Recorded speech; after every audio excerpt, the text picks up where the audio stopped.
anything goes, from this autumn, 96, until late spring 1997. Just about the time, which is June 30 actually, just about the time that Hong Kong reverts to the Chinese. There's no direct connection with that. But in that period of time, I would be very surprised if there weren't some astounding happening in the cosmos affecting every man, woman, and child on this earth. Do you have a feel for what it could be? I mean, there's a lot of interest today in comets. Well, no, it's not that. Okay. No, this is something else. It's not physical. It will have a physical manifestation, but it will be a putting on notice of everybody where they stand as regards God. Could that be something equivalent to what happened in Fatima in 1917? It will be something equivalent to it. It's a consequence of it, and it's going to fulfill all the things predicted at Fatima in 1917. But it's primarily going to be a putting on notice. People will know exactly where they stand. Nobody will be converted. Nobody's going to get faith out of it. But they will know where they stand. Oh, that's wild. Yeah, it is wild. It's wild. And it'll be something permanent. They will always have that in front of them from then on. But they will know. Everybody will know. Wherever they are, in whatever language, in whatever climate. What do you think the future of politics are? The future of politics, we're making plans at the present moment now to re-elect, or that was a Freudian slip, to re-elect a president, to choose a president in November, all right? And apparently Mr. Dole and Mr. Clinton are the candidates, or perhaps Mr. Perot. But anyway, we are acting as politics as usual, and we have to. And we're all making investments. And if we have children, we're investing in their future, sending them to college. We have to do that.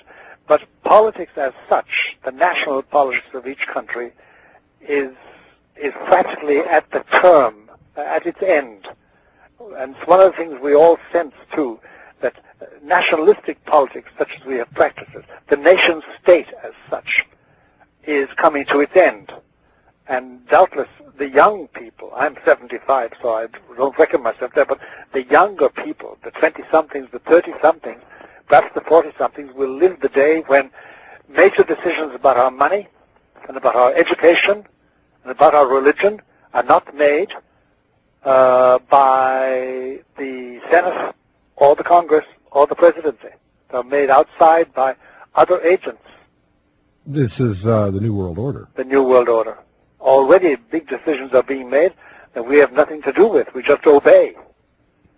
And it's coming, there's no doubt about it. But so politics, as usual, is slowly but surely being squeezed out completely. I know that we've talked about this also last week, but what do you see as far as the major players in the New World Order? The major players in the New World Order, they can be reduced very, very simply, really. You have the three great economic powers at the present moment, the three vying for power.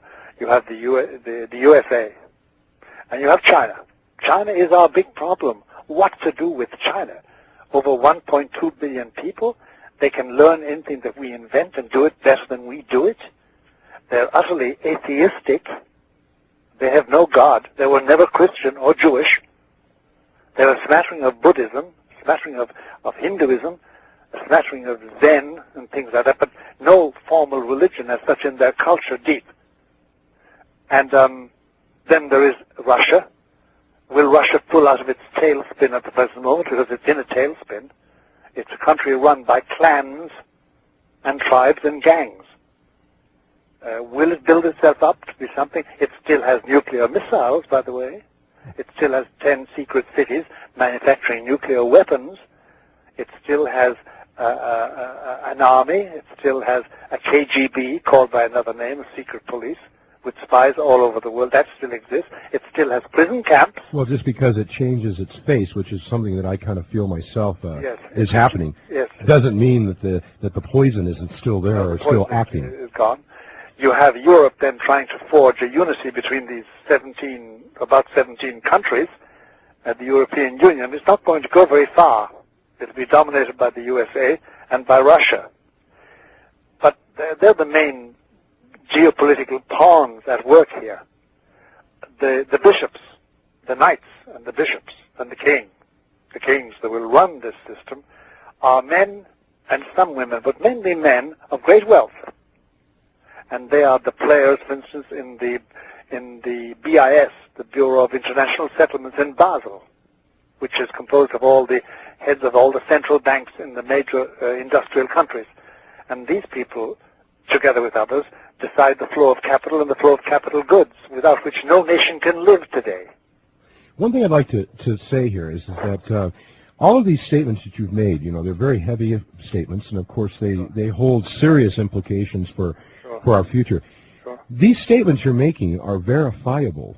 Every one of them. I mean, these are factual statements that have to do with what's really happening out there today. Yeah, they're all verifiable. For instance, do you know, for instance, that President Clinton is great friends with a man called, who's the head of the National Urban League. What's his name? Vernon. He's just written up today in the New York Times. I didn't see it. And Bill Clinton has, previous to becoming president, joined the Bilderbergers. And we hear a lot of this stuff around today. A lot of this discussion about this. There's a lot of stuff going on, but the people who really make decisions are people belonging to any and every country. Their chief qualification is that they command money. And that's the name of the game. That's the name of the game. Okay, hold that thought. We're going to go back to, we got to go to break. When we come back, we'll get some closing comments from our guest, Malachi Martin.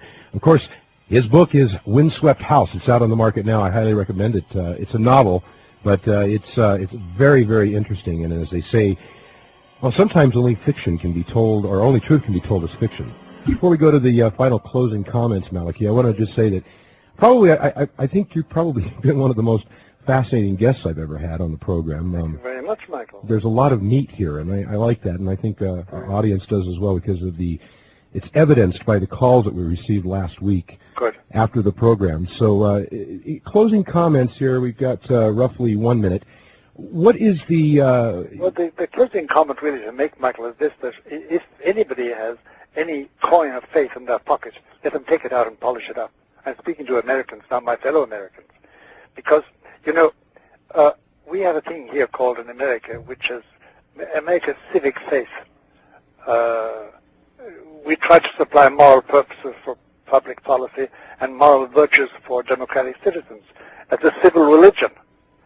But it hasn't been enough. It doesn't suffice. It is not enough.